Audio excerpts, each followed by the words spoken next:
দর্শক এই মুহূর্তে আমি আছি ঢাকা শ্যামবাজারে। তো দর্শক আজকে 9 সেপ্টেম্বর, আজকে আমরা জানবো যে আজকের পাইকারি বাজার ঢাকা শ্যামবাজারে কিভাবে দেশি পেঁয়াজ এলসি পেঁয়াজগুলো দর্শক আজকের বাজারে বিক্রি হয়। তো দর্শক যে যেখান থেকে ভিডিওটি দেখতেছেন অবশ্যই না টেনে পুরোপুরি দেখুন। আসসালামু আলাইকুম।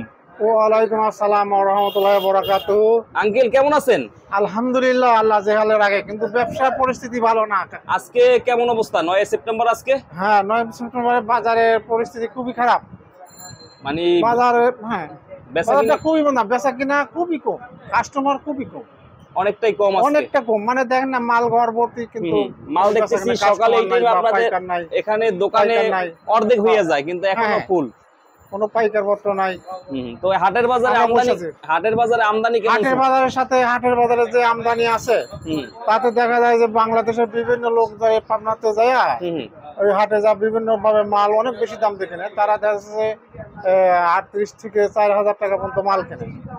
সে জায়গায় এখানে এসে পড়ে যায় 102 টাকা বা 100 টাকা মাল পরে, কিন্তু এখানে বেচা কিনা করা লাগতেছে 95, 96, 97 এরকম। হাটের বাজারে একদম আপনাদের এখানে এইখানে অনেক কম, এখানে কম, তারপরেও পাইকার পত্র নেই, তারপরও কম, তারপরে পাইকার নাই। আমাদের কমে বিক্রি করবো, তারপরে পাইকার নাই। মানে ব্যাপারীদের কেনার চেয়েও 3-4 টাকা কমে দিতেছে, 4 থেকে 5 টাকা কম। এরপরও মানে বিক্রি হইতেছে না, না তারপরেও পাইকার পত্র কম। মানে এর কারণটা কি মূলত? এর কারণটা হচ্ছে যে আমরা এই যে বিভিন্ন ভাবে শুনতে পাচ্ছি যে হয়তো বিদেশি মাল আসবে, চায়না বা পাকিস্তান বা এই বাইরের মালের একটা পূর্বাভাস বাদ আছে। মানে ইন্ডিয়া, পাকিস্তান, চায়না থেকে মালের চাপগুলোর কারণে এই মালগুলো না ঢোকা পর্যন্ত আপনার মালের বাজার, ঢাকার বাজার ঠিক হবে না। মানে মাল আরো আসতেছে, আরো আসার সম্ভাবনা বেশি। এই একটা বুঝে, মানে পাকিস্তানি পেঁয়াজ আমরা 15 দিন আগে দেখছি ভালো আমদানি ছিল, এখন বর্তমানে কেমন? বর্তমানে মার্কেটে নাই, এখন নাই না, আবার আসতেছে, বুঝছেন? সেটা কি পরিমাণে ঢুকবে, চায়না কি পরিমাণে ঢুকবে। এখন এই পাকিস্তানি পেঁয়াজটা নাকি ইন্ডিয়ার পেঁয়াজ, এটা অনেকে বলে। না না না না, এটা পাকিস্তানি পাকিস্তান তো পাকিস্তানের বস্তা কিনা আপনার 42 বস্তা আসে, 20 বস্তা, 20 কেজি, প্রতি 20 কেজি, 20-25 কেজির হয়, 20 কেজি 22 কেজির বস্তা, 20-25 কেজির হয়। আর এই যে 40-45 কেজি, এইটা হচ্ছে ইন্ডিয়ানটা, 40-45 কেজি ইন্ডিয়ান। এইটা কত আজকে আঙ্কেল? এটা 95 টাকা। এইটা আজকে দিচ্ছেন 95 টাকা। এইটা আচ্ছা, এটার আগে ছিল এক সপ্তাহ আগে 100 বা 102, হ্যাঁ 100 প্লাস ছিল, হ্যাঁ 100 প্লাস ছিল, কিন্তু এখন দাম কমছে, চলে না এই কারণে। হ্যাঁ, তারপরে 95 টাকা বিক্রি করে, তাও কাস্টমার 95 টাকা তো নিতেছে না। এটা হচ্ছে নাসিকেরটা, নাসিকেরটা এটা 95 টাকা। ইন্ডিয়ান চলতেছে না এখন, আর ইন্ডিয়ানও চলতেছে না, দেশীয় চলতেছে না, মানে খুব আইটেমে খুব স্লো হয়ে গেছে। আচ্ছা, আর এইটা কোথার আঙ্কেল? এটা আপনার ফরিদপুরের মাল, ফরিদপুর। এইটা কত আজকে? এটা আপনার 95। এটা 95 টাকা। হ্যাঁ, আরে পাশে পাবনা আছে, ওই সাইডে পাবনা আছে। আর এইগুলো কোথার পিসের গুলা? এরা পাবনাটা 98 টাকা বা 100 থেকে 98। এইটা 100 থেকে 98 টাকা পাবনার পেঁয়াজ, পাবনার। আর এইটা এই যে এটা পাবনা, দেখেন কত সুন্দর পেঁয়াজ, অনেক বড় সাইজের। হ্যাঁ, এটা আমরা এটা 98 থেকে 100 বিক্রি করি, এটা 98 থেকে 100 টাকা বিক্রি করতেছেন। আর এইটা হচ্ছে নাসিকের, এটা নাসিকের একটু চাপেল, আর এটা মোটা, ওটা চাপেল। এইটার দাম একটু কম নাকি? না, দাম কম না, দাম একই দাম। এইটা কত করে? এটা আপনার 95 টাকা। এটাও 95 টাকা, একই। আচ্ছা, ইন্ডিয়ান পেঁয়াজের এইটা হচ্ছে ইন্ডিয়ান পেঁয়াজ, এগুলো 95 টাকা। ইন্ডিয়ান পেঁয়াজের আমদানি কেমন এখন আঙ্কেল? আমদানি একটু মোটামুটি ভালো আর কি, মানে মোটামুটি ভালো, আগের চেয়ে তো কম। আগের চাইতে, হ্যাঁ, একবারে আগে যত ছিল সেই পরিমাণে নাই আর কি। এখন সামথিং বা কিছু পরিমাণে আসে, কিন্তু এইটাই তো বিক্রি করে পারি না আমরা। এখন এই যে লসের পরও ব্যাপারীদের ব্যাপক পরিমাণ লস হইতেছে কিন্তু এখন। এই মালটা আপনার বোমরা বর্ডারে আপনার বেচা কিনা হচ্ছে 95 টাকা, অথচ এখানে 95 টাকা। গাড়ি ভাড়া আছে আর 3-4 টাকা, আর গাড়ি ভাড়া আছে, এখানে আনলি পরে গাড়ি ভাড়া লস। অথচ বোমরা বর্ডারে আপনি দেন কাতে 20-30-50 গাড়ি যা বাড়ায় না, ওরা লগে লগে বিক্রি হওয়া যায়। মানে 100-3-4 টাকা বিক্রি করলে লাভ হইতে কিছু হয়তো লাভ ব্যাপারী ভাইদের, কিন্তু এখানে আপনারাই বিক্রি করতেছেন এখন 95 টাকা, সাথে গাড়ি ভাড়া তো আছেই। হ্যাঁ, এটা গাড়ি ভাড়াটা লস, সম্পূর্ণ লস। তারপরে আপনার বেচা কিনা খুবই কম। আজকে হাটের বাজারে আমদানি কেমন ছিল? হাটের বাজারে মোটামুটি মাল আমদানি আছে, আমদানি এখন এই যে মানে এই দেশি মালটার সিজন প্রায় শেষ, ভাদ্র মাস, এরপর আশ্বিন মাস আসতেছে। আশ্বিন মাসে মানুষ দেখা যাচ্ছে যে গৃহস্থরা মাল যে একটা স্টকের লাস্ট পর্যায়ে এখন মাল ছাড়তেছে। মানে সামনে তো আবার মুড়ি কাটার season। হ্যাঁ হ্যাঁ, এখন আপনার মাল ছাড়িয়ে দিচ্ছে। যার ঘরে 50 মণ মাল স্টক আছে না, সে দেখা যাচ্ছে 30 মণ ছাড়িয়ে দিচ্ছে। এই জন্য হাটে আমদানি একটু বেশি হচ্ছে। আবার যারা চাতালে রাখছে হ্যাঁ হ্যাঁ, তারা তাদের ছাড়বে। পেঁয়াজও নাকি নষ্টর দিকে কিছু। হ্যাঁ, নষ্ট হচ্ছে। আপনি জানেন তো নষ্ট বীজ আমাদের এখানে আছে।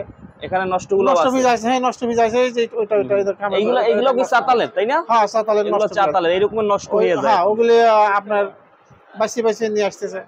এখন মানে লসে বিক্রি হইতেছে। হ্যাঁ, ওটা লসে বিক্রি করছে। ওগুলো আমরা 40 টাকা বিক্রি করছি। মাত্র 40 টাকাতে। 40 টাকা। 100 টাকার পেঁয়াজ 40 টাকা। 100 টাকার পেঁয়াজ 40 টাকা বিক্রি করতেছে। হ্যাঁ, এটাই নষ্টর কারণ। তো এখন ওই পাকিস্তানি পেঁয়াজ সামনে কিছু আসতে পারে, আসার সম্ভাবনা আছে। বোধহয় আগামী 2-4 দিনের ভিতরে ঢুকতে পারে, আসতে পারে এরকম একটা পূর্বাভাস। আর ইন্ডিয়ান পেঁয়াজের আমদানি এখন যে লস হইতেছে, এরপর তো আর মাল তো এরকম আসবে না, যেহেতু লস না, আশাবাদ দেয় না।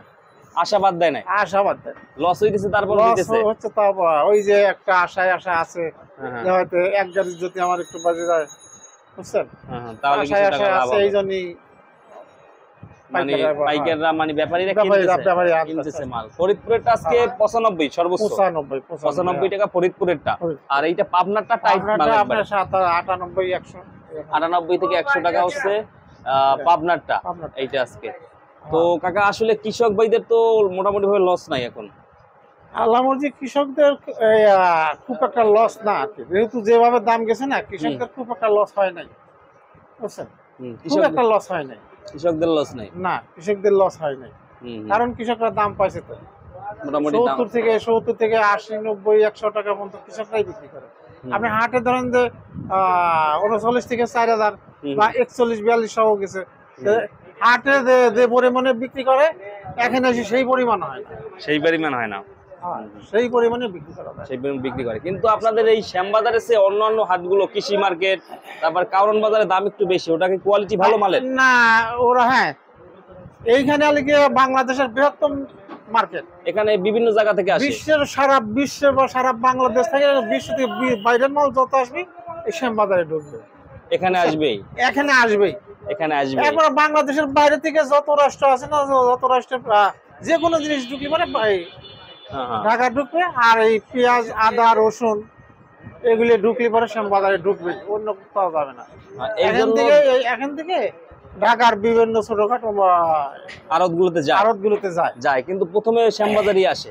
প্রথমে শ্যামবাজার আসে। আচ্ছা, তো এইগুলো আসলে মোটামুটি ভাবে আপনার আমদানি সামনে দেখা গেছে কমতেও পারে, বাড়তেও পারে। হ্যাঁ হ্যাঁ, এটা কোনো গ্যারান্টি নাই, কোনো গ্যারান্টি নাই, বুঝছেন, কোনো গ্যারান্টি নেই। আপনার ধরেন যে ধরনের পাকিস্তানের মালের পর্তা বেশি, আপনার দেখা যাচ্ছে 80 টাকা পর্তা, অনেক সময় দেখা যাচ্ছে 2 টাকা কমে বিক্রি করে ভালো লাগে। এই অবস্থা। তো এখন সামনে মনে হয় পাকিস্তানি পেঁয়াজ আসলেও সীমিত আসবে। হ্যাঁ হ্যাঁ, সীমিত আসবে। আর ইন্ডিয়ান পেঁয়াজও এখন আসতেছে, আগের মতো আসতেছে না, না না না, আসতেছে না। আর এখন বাধ্য হয়েই কিন্তু দেশি পেঁয়াজ গুলো বিক্রি করতেছে। ওই যে দেশি মাল আপনার দেশে আমদানি বেশি, আমদানিটা বেশি। আপনাতে ফরিদপুরতে দেখা যাচ্ছে হাটে বাজারে একটু আমদানি বেশি হচ্ছে। এখন এগুলি লাস্ট পর্যায়ে তো, স্টকের লাস্ট পর্যায়ে, এগুলি এখন ছাড়বে। আবার অনেক কৃষকদের আবার টাকারও দরকার, কারণ সামনে আবার রাখি করছে, তারা ছাড়ছে, মাল ছাড়তেছে। আবার টাকারও তো প্রয়োজন আছে, টাকার প্রয়োজন আছে তো অবশ্যই, এই জন্য বিক্রি করতেছে অবশ্যই। এই মাঝখানে যে সময় 4,500 টাকা কিন্তু মন গেছে, ওই সময় বিক্রি করলে তাদের ভালো হইতো। আপনার এক সময় দেখা যাচ্ছে যে কৃষক আরো মনে করছে হয়তো 5,000 হতে পারে, মানে লাভ এই জন্যই তারা তো একবারে ছাড়বে না, বুঝছেন। এখন যদি আপনার মাল যদি আপনার 3,000 টাকাও আসে, তাও কৃষক আস্তে আস্তেই ছাড়বে, তাও কিন্তু একবারে ছাড়বে না, ভাববে যে আবার 4,000। ওই যে কৃষকের একটা ওই যে আশা, ঠেকা বাজে একটা জিনিস আছে না, যে তার ঘরে জিনিস আছে, হয়তো এমন একটা সময় আছে 10 মণ পিস পাইলে সেই টাকাটা, সেই জিনিসটার উপকার হইলে বিক্রি করে, অল্প করে। অনেক সময় নগদ টাকা তো, নগদ টাকা তো থাকে না, এই জন্যই বলছেন ঘরে পেঁয়াজ রাখি তো সবসময়। তো ঠিক আছে আঙ্কেল, অনেক কথা বললাম, খুব গুরুত্বপূর্ণ কথা বললাম। আচ্ছা আসেন, বুঝছেন, রাখেন, খুদা হাফেজ। আচ্ছা ঠিক আছে, তো ভালো থাকবেন, আসসালামু আলাইকুম। ওয়ালাইকুম আসসালাম। তো দর্শক দেখলেন আজকে দেশি পেঁয়াজ ফরিদপুর, পাবনা এবং ইন্ডিয়ান পেঁয়াজের দাম কেমন চলতেছে আজকে। আজকে ছিল 9 সেপ্টেম্বর। দর্শক, এই মুহূর্তে আমি অবস্থান করছিলাম ঢাকা শ্যামবাজারে। তো যারা যারা ভিডিওটি দেখতেছেন সকলে আমাদের কমেন্ট বক্সে জানাবেন যে কে কোথা থেকে দেখতেছেন।